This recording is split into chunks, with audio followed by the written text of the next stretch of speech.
My countrymen, as of the 21st of this month, I signed Proclamation number 1081, placing the entire Philippines under martial law.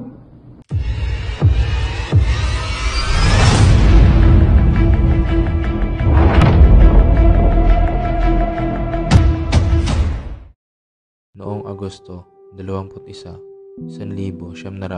1983, si Benigno S. Aquino Jr. ay isang kilalang leader ng oposisyon sa Pilipinas, ay pinaslang sa armak ng Manila International Airport sa Maynila. Siya ay bumalik mula sa pagpapahayag ng kanyang paninindigan at pagtutol sa pamamahala ni Pangulong Ferdinand Marcos sa Estados Unidos. Sa pagdating niya sa airport, siya ay hinabol at pinaril habang nasa hagdanan ng eroplano. Ito ay naging malaking pangyayari sa kasaysayan ng Pilipinas at nagdulot ng malawakang pagkabahala at pagkamuhi sa pamahalaan ni Marcos. Ang pagkamatay ni Aquino ay nag-udyok sa mga pagkilos at protesta na naglalayong ibalik ang demokrasya sa bansa.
Mga kababayan, tayo ay narito ngayon upang ipahayag ang ating pagkadismaya sa kasalukuyang rehimen ni Marcos. Tama! Hindi na tayo dapat manahimik sa harap ng katiwalian at pang-aabuso. Tama!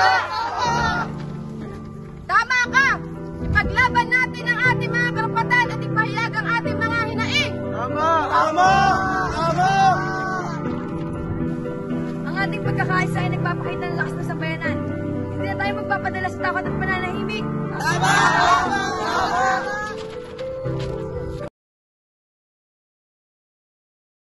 The Philippines are gripped in campaign fever, and President Marcos is using every opportunity to fuel that fever in the run-up to next month's election.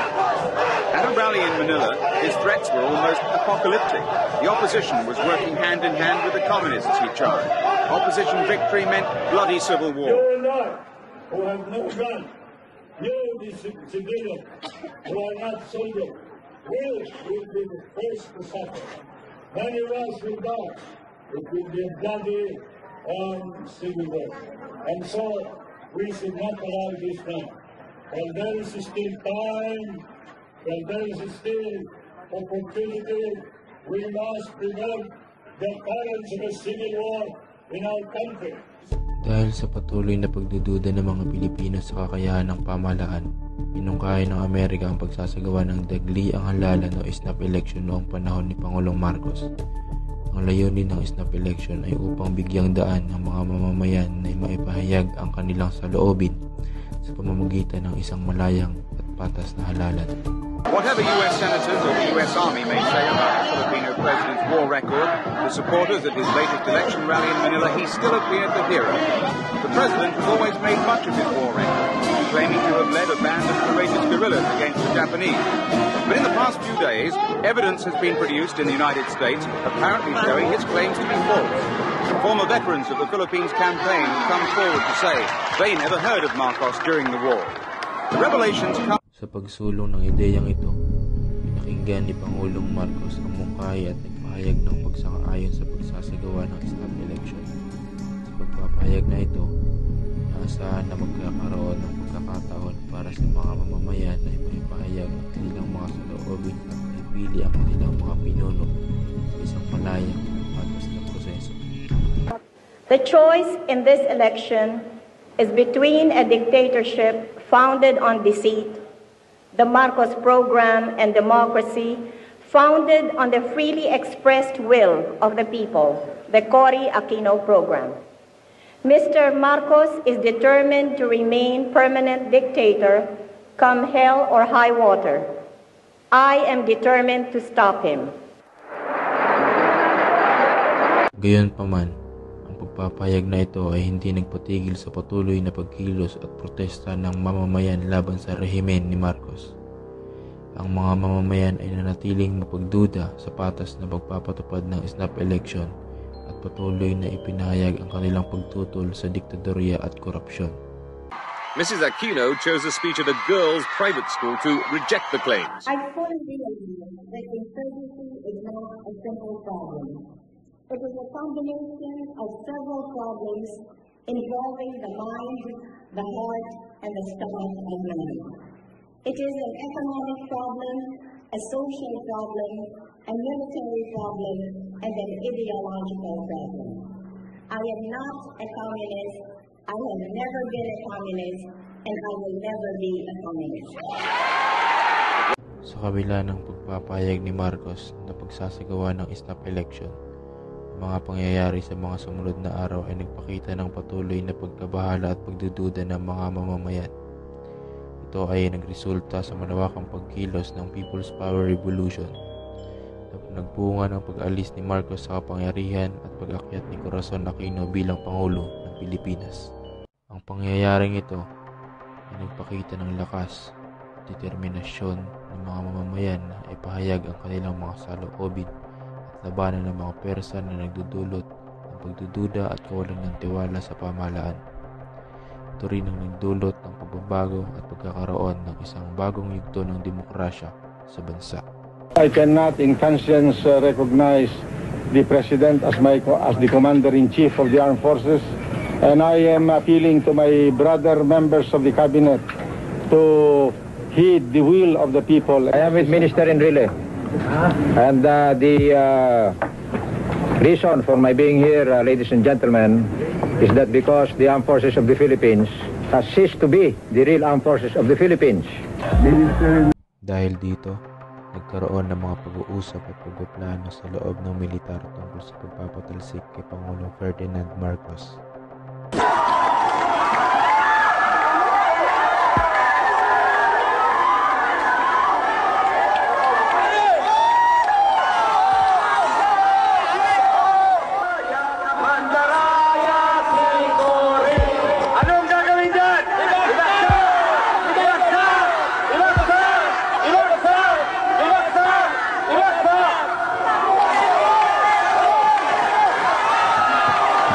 Si Juan Ponce Enrile, na noon ay kalihim ng pambansang depensa, ay isa sa mga nanguna sa mga pag-uusap na ito dahil sa mga balita ng pandaraya. Karoon siya ng balak na pabagsakin ang pamahalaang Marcos. Humingi siya ng tulong kay Lieutenant General Fidel B. Ramos, pinuno ng Philippine Constabulary Integrated National Police, kaalyado ni Enrile. Ramos was a cousin of former President Ferdinand Marcos, who appointed him as head of a joint police and military agency which was established during the martial law years in the 1970s. The presidential election of 1986 was marred by allegations of large-scale fraud. I came here to support. Ramos defected to the opposition with then Defense Minister Juan Ponce Enrile. That led to the revolution of 1986, a people power uprising that resulted in the downfall of the Marcos leadership.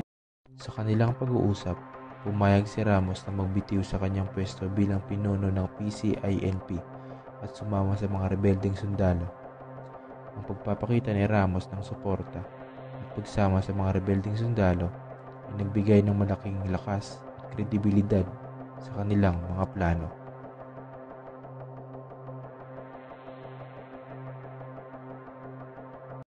Ang pagtanggap ni Ramos sa mga rebeldeng sundalo at ang pagbitiw niya sa kanyang pwesto ay nagdulot ng malaking epekto sa mga pagkilos ng mga mamamayan. Ito ay nagbigay inspirasyon at lakas sa mga nagpoprotesta at nagtatangkang patalsikin si Marcos.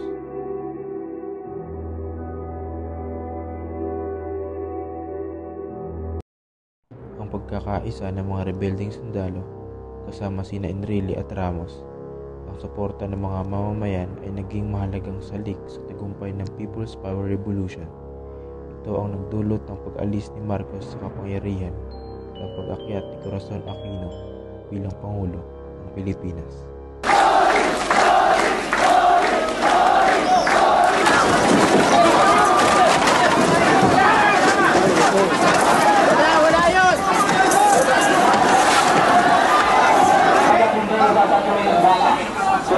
Hindi, doon dapat kayo sa kabila. Kitang makakakyak pero... Ang papel ni Enrile at Ramos pagpapamagsak kay Marcos ay nagpatunay sa lakas at determinasyon ng mga sundalo sa pagtanggol ng demokrasya at itaguyod ang kapakanan ng mga mamamayan. Ang kanilang pagkilos at pagtanggap sa mga rebelding sundalo ay nagdulot ng pagbabago at bukas ng panibagong mundo ng demokrasya sa bansa. I wish you to pray and proceed to EDSA. Our two friends, Mr. Enrile and General Ramos, are in danger together with 250 soldiers. Please go to EDSA and form a human barricade. Si Cardinal Sin ay nagpalabas ng isang tawag sa mga mamamayan na pumunta sa EDSA upang ipahayag ang kanilang pagtutol sa diktadorya ni Pangulong Marcos at suportahan ang mga rebelding sundalo at mga lider ng oposisyon. Sa pamamagitan ng mensahe sa radyo at iba pang paraan ng komunikasyon, siya ay nag-encourage sa mga Pilipino na magtipon sa EDSA. Mga minamahal kong kababayan, tayo ay narito ngayon upang ipahayag ang ating mga hinaing at ipagtanggol ang ating mga karapatan. Hindi na dapat tayo manahimik sa mga katiwalian at pang-aabuso. Salamat po, Cardinal Sin, sa iyong patuloy na suporta at pagpapayag ng mga salitang katotohanan. Kami ay naniniwala na paglaban natin ay dapat naging mapayapa at tulong ng karahasan. Tawag ni Cardinal Sin ay nagdulot ng isang malawakang pagkakaisa at pagkilos ng mga mamamayan. Mula sa iba't ibang sektor ng lipunan, libu-libong tao ay nagtipon sa EDSA upang ipahayag ang kanilang pagtutol sa rehimen ni Marcos. Ang EDSA ay naging sentro ng malawakang protesta at isang sibiko-militar na naging kilala bilang People's Power Revolution. Ang pagtitipon natin ngayon ay hindi lamang tungkol sa pansariling interes. Ito ay tungkol sa ating kinabukasan, sa ating bayan, at sa susunod na henerasyon. Kami ay handang makinig at sumunod sa iyong mga payo. Kay dinansin ang ating pagkakaisa at pagiging bukas palad sa isa't isa ay ang susi sa tagumpay ng ating laban. Ang pagtawag ni Cardinal Sin sa mga mamamayan pumunta sa EDSA ay nagbigay ng lakas at inspirasyon sa mga Pilipino na magkaisa at ipahayag ang kanilang mga saloobin at hinaing. Ito ay naging isang mahalagang bahagi ng pagkakaroon ng malaking bilang ng mga tao sa EDSA na nagpapakita ng lakas ng kanilang kolektibong boses laban sa diktadorya. Tandaan natin na ang ating pagkilos ay dapat mapayapa at hindi nagdudulot ng karahasan. Ang ating lakas ay nasa pagkakaisa at pagiging bukas palad sa iba't ibang opinyon. Yes, Father! Ang pagtitipon sa EDSA at ang pakikilahok ng mga mamamayan ay nagresulta sa tagumpay ng People's Power Revolution na nagdulot ng pag-alis ni Marcos sa kapangyarihan at ang pag-akyat ni Corazon Aquino bilang Pangulo ng Pilipinas. Ang papel ni Cardinal Sin bilang isang moral na tagapagtaguyod at inspirasyon ay naglarawan ng kahalagahan ng pagkakaroon ng isang malakas na liderato sa mga panahon ng pagsubok at pagbabago. Sa ating pagsasama-sama, malalampasan natin ang lahat ng hamon. Ang ating pagkakaisa at pagtitiwala sa isa't isa ay magiging pundasyon ng ating tunay na tagumpay. Yes, Father! Father! Hey! Tama!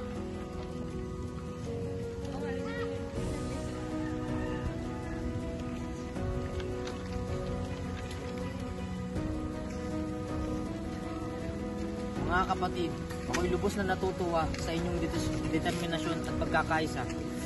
para ipaglaban ang ating karapatan. Tama kayo mga kapatid. Ang karahasan ay hindi nagdudulot ng maganda. Bagkus, kumilos tayo ng mapayapa at maging halimbawa ng mapayapang institusyon sa kinabukasan.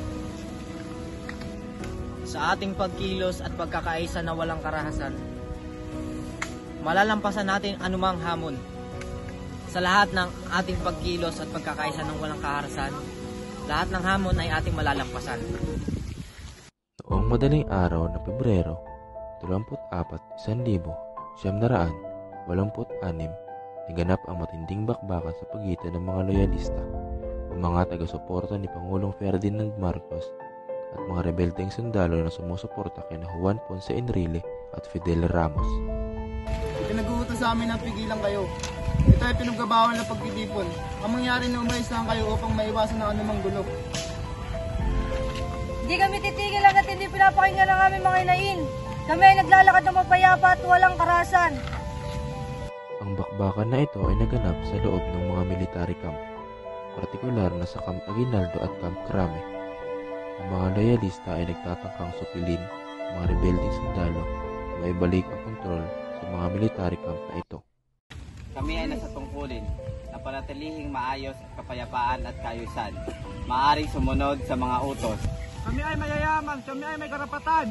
Hindi kami magpapadala sa takot, kami ay magkakaisa sa tunay na pagbabago. Sa gitna ng bakbakan, ang mga rebelding sundalo ay nagpakita ng matinding tapang at determinasyon upang ipagtanggol ang kanilang posisyon at mga prinsipyo ng People's Power Revolution. Sila ay nagtagumpay sa pagharang sa mga pagsalaki ng mga loyalista, kahit na sila ay nasa mas maliit na bilang. Kami ay sumusunod lamang sa mga utos. Hindi nyo kami ang mga kalaban. Sana may tigil ang aming sitwasyon. Hindi kami magpapadala sa inyong pag-aapi. Kami ay naglalakad ng mapayapa at may dangal. Ito ang aming karapatan. Kami ay hindi titigil hanggat hindi namin naririnig ang aming mga hinaing. Kami ay determinado na ipaglaban ang aming mga karapatan. Tama! Kami ay mga mapayapang protestante. Kami ay hindi nag-aangad ng karahasan. Kami ay nagnanais ng pagbabago. Tama! Ang matinding bakbakan na ito ay nagpatunay sa determinasyon ng mga rebelding sundalo na ipagtanggol ang demokrasya at labanan ng mga pwersang nagtatangkang supilin ang People's Power Revolution. Ito rin ang nagpakita ng pagsasama-sama at pagkakaisa ng mga mamamayan at mga sundalo upang labanan ng diktadorya at itaguyod ang kalayaan at demokrasya sa bansa.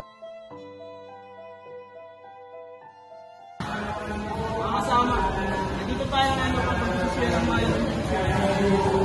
hindi naman hindi nakatanggap-tanggap ang kasalukuyang yung pangako sa mga kasalukuyang natin. Kailangan natin suporta ng mga taong naghahanap ng tunay na pagbabago. Mga kasama, hinaing na natin mga kababayan na hindi natin ipamas makahanap. Dahil marami tayo saksyan ng pagbabago sa kapagbabago. Kailangan natin magkaisa para sa pagbabago. Tama! Ngunit alam natin hindi ito madali. Magalis ni Marcos ay nagdudulot sa atin ng pagsuhuli. Pero kailangan natin pagkalain ang ating mga araw para sa ating bayan. Ito yun. Tunay na pagbabago ay hindi maaaring nabuti kung hindi tayo nagkakaisa. Mga kababayan, kami ay mga opisyal ng militar, sumusuporta sa inyong laban para sa tunay na kalayaan at demokrasya. Kami ay narito upang ipahayag sa inyo ang aming suporta at pagkakaisa.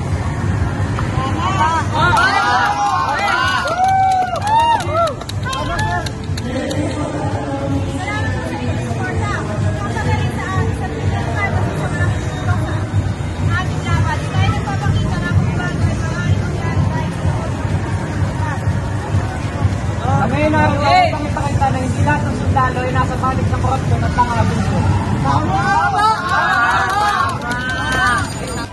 Ang inyong pagsuporta at pagkakaisa ay nagbibigay sa amin ng lakas at pag-asa. Sa pagkakasama natin, malalampasan natin ang anumang mga hamon at pagkakagumpay tayo sa ating nangulong. Ang tunay na pagbabago.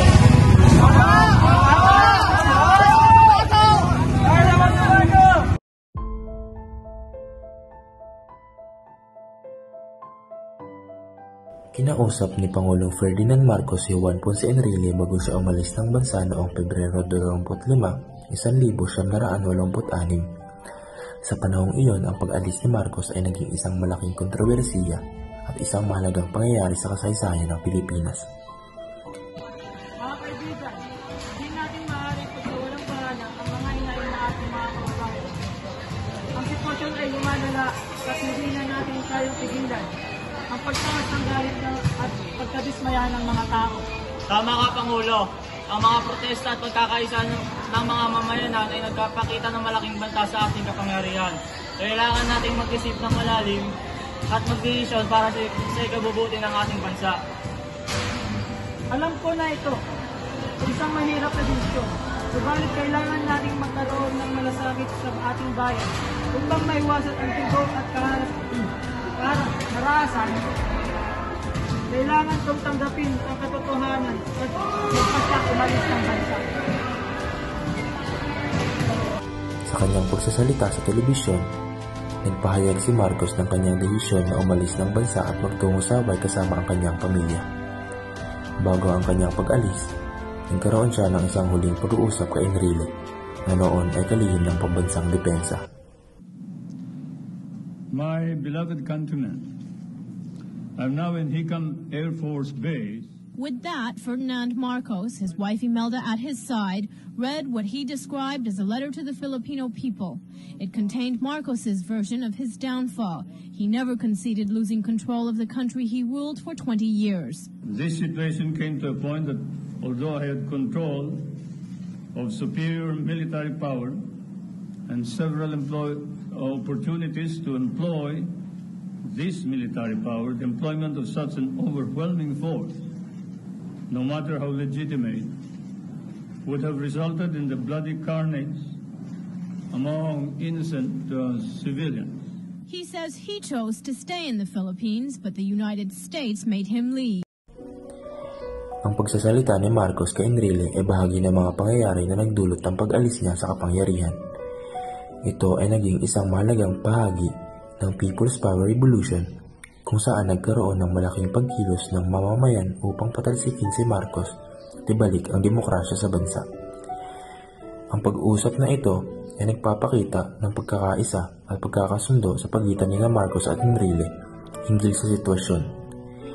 Ito rin ay nagpapakita ng pagkilala ni Marcos sa lumalakas na pwersa ng rebelding sundalo at ng mamamayan na nagtatangkang ibalik ang demokrasya.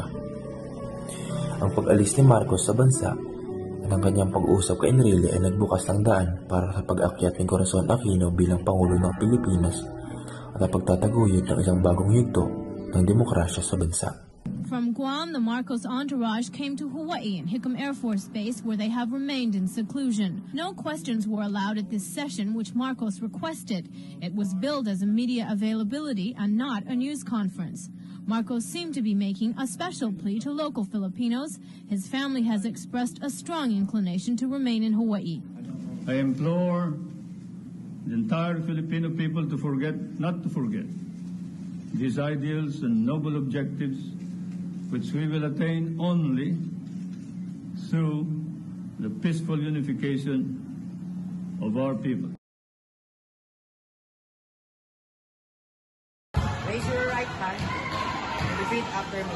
Your oath of office. In the name of God. I, Corazon Juanco Aquino. Do solemnly swear. That I will faithfully. Conscientiously. Fulfill my duties as President of the Philippines. Preserve, defend its Constitution, execute its laws, do justice to every man, and dedicate myself to the service of the nation. May God bless you. May God bless you.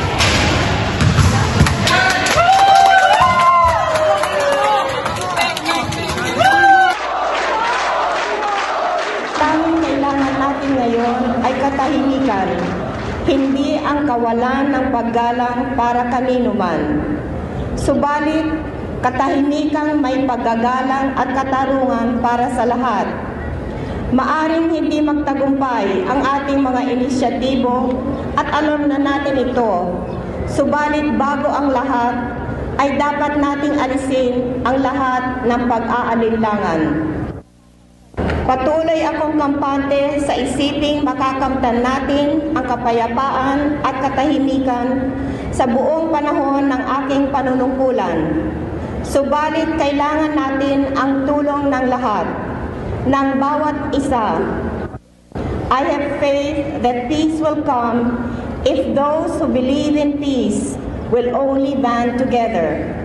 That is why it is so important that we recognize the value of this project that so dramatizes the universal desire for peace. I have always been a firm advocate of peace. Perhaps it is only the tragedy of conflict that teaches us the true value of peace. Let us, who are the loyal friends of peace, continue to resist the temptation to exploit the conflicts of our neighbors. The real challenge is to achieve peace by the ways of peace.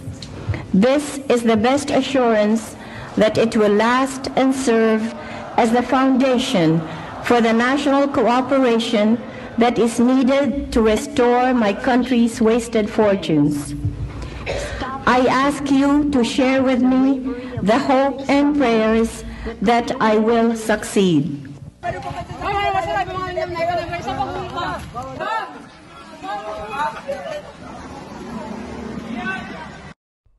We, Americans, like to think that we taught the Filipinos democracy, while tonight, they are teaching the world. Ang quote na ito ni Bob Simon ay nagpapahayag ng pagkamangha at paghanga sa mga Pilipino sa paglisan ni Marcos at ang tagumpay ng People's Power Revolution. Ito ay isang pagkilala sa kakayahan ng mga Pilipino na ipaglaban ang kanilang kalayaan at demokrasya at maging isang inspirasyon sa ibang mga bansa sa buong mundo. Ang paglisan ni Marcos at ang tagumpay ng People's Power Revolution ay nagdulot ng malaking pagbunyi at kasiyahan hindi lamang sa Pilipinas kundi sa buong mundo. Ito ay pinakita sa pamamagitan ng pagtitipon, pagdiriwang at mga pahayag ng suporta mula sa iba't ibang bansa.